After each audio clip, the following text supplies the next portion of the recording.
The life and sad ending of Mary Wilson. Mary Wilson was born on March 6, 1944, in Greenville, Mississippi, U.S. She was the eldest of 3 children including a brother, Roosevelt, and a sister, Katherine. Wilson reunited with her mother and siblings at the age of 9. To make ends meet, Wilson's mother worked as a domestic worker. Before reaching her teenage years, Wilson and her family had settled at Detroit's upstart housing project, the Brewster Douglass Housing Projects.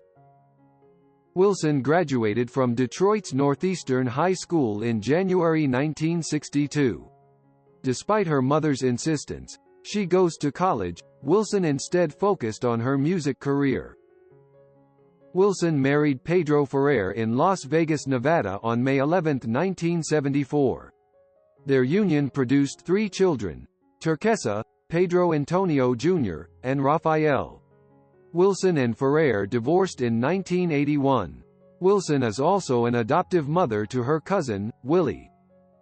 In January 1994, Wilson and her 14-year-old son Rafael were involved in an accident on Interstate 15 between Los Angeles and Las Vegas when their Jeep Cherokee veered off the highway and overturned. Wilson sustained moderate injuries. Rafael's injuries were fatal. Life will not stop giving you joy and sadness interwoven. While we are breathing, we are still happy because life is simply so lovely. Overcoming difficulties as well as sadness will be a bright aura. The Primettes signed to Motown Records in 1961, changing the group's name to the Supremes. In 1962, the group was reduced to a trio after Martin's departure. The Supremes scored their first hit in 1963 with the song, When the Love Light Starts Shining Through His Eyes, and reached number 1 on the pop charts for the first time with the hit, Where Did Our Love Go?, becoming their first of 12 number 1 singles. By 1964, the group had become international superstars. In 1967, Motown president Berry Gordy changed the name of the group to Diana Ross and the Supremes. With Terrell, the Supremes recorded 7 top 40 hit singles in a 3-year period. One River Deep, Mountain High was a collaboration with the Four Tops. Others included Up the Ladder to the Roof, Stoned Love, Nathan Jones and Floyd Joy. Of these releases, only Stoned Love reached a number 1 status. Unlike the latter years with Ross, however, all but one of the hits, Automatically Sunshine, succeeded in reaching the top 20 charts, with 2 breaking into the top 10.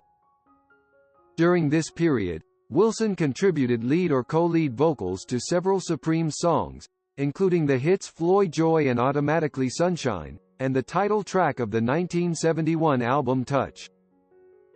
In 1975, Wilson sung lead on the top 10 disco hit Early Morning Love. In 1976, the group scored its final hit single with I Am Gonna Let My Heart Do the Walking, written and produced by Holland Dozier Holland Group and included on the HDH-produced album High Energy. In late 1977, Wilson left the Supremes, following a performance at London's Drury Lane Theatre.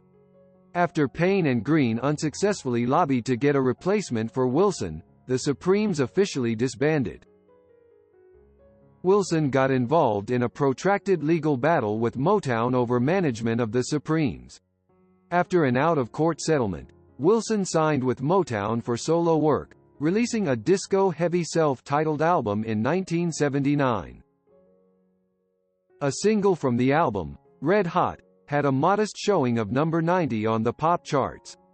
Midway through the production of a second solo album in 1980, Motown dropped her from its roster.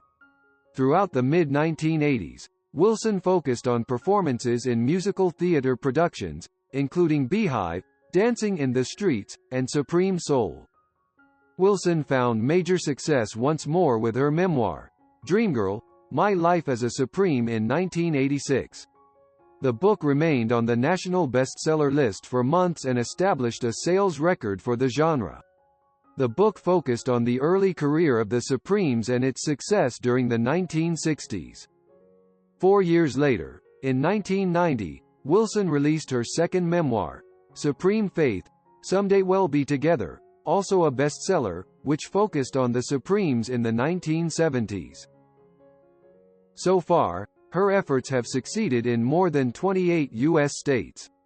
In 1995, Wilson released a song, You, for Contract Recording Company. A year later, Wilson released the song, Turn Around for Da Bridge Records. In 2001, Wilson starred in the national tour of Leader of the Pack, The Ellie Greenwich Story. A year later, Wilson was appointed by Secretary of State Colin Powell as a Culture Connect ambassador for the U.S. State Department, appearing at international events arranged by that agency. In April 2008, Wilson made a special appearance on 2020 to participate in a social experiment involving pedestrians reacting to a young woman singing Stop in the Name of Love with intentional amateurishness. Wilson approached the woman and gave her constructive criticism toward her style, in contrast to the pedestrians whose reactions were positive, yet dishonest. On March 5, 2009, she made a special appearance on The Paul Agrati Show, which ended in a special performance with her, Agrati, and Graham Norton. Wilson is the creator of the Mary Wilson Supremes gown collection and has had the collection on tour in an exhibition of the Supremes' former stage wear.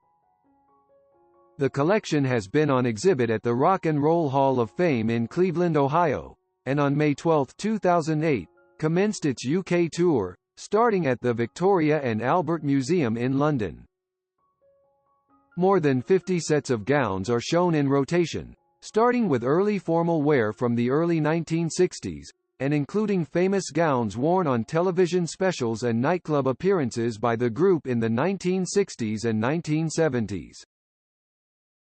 Wilson released 2 singles on iTunes, Life's Been Good to Me and Darling Mother, in 2011 and 2013, respectively. In 2015, Wilson released a new single, Time to Move On, produced by Sweet Feet Music. The song reached the top 20 on the Billboard dance charts, peaking at number 17 as of December 26.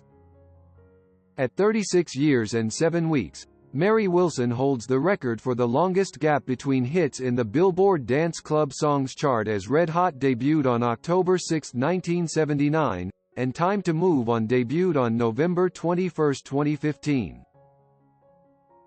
In 2016, an Indiegogo campaign was launched to help raise $35,000 to fund a gay-themed romantic comedy movie, Please Don't Eat the Pansies. The cast included actor-writer Ronnie Kerr, Andrew Lauer, singer-actor Tom Goss, and Mary. On August 15, 2019, Wilson published her 4th book, Supreme Glamour, with co-author Mark Bego, dedicated to the history of the Supremes and their fashion, with a detailed section dedicated to the Supremes gowns in her collection. On August 21, 2019, Wilson was announced as one of the celebrities who would compete on season 28 of Dancing with the Stars. What goes through it is the heartbeats. No matter how sad, trust the future that you will have fun. This life prioritizes sadness over joy. What we learn is to face them, take the positivity to suppress sadness. Wish everyone can choose the meaning of this life.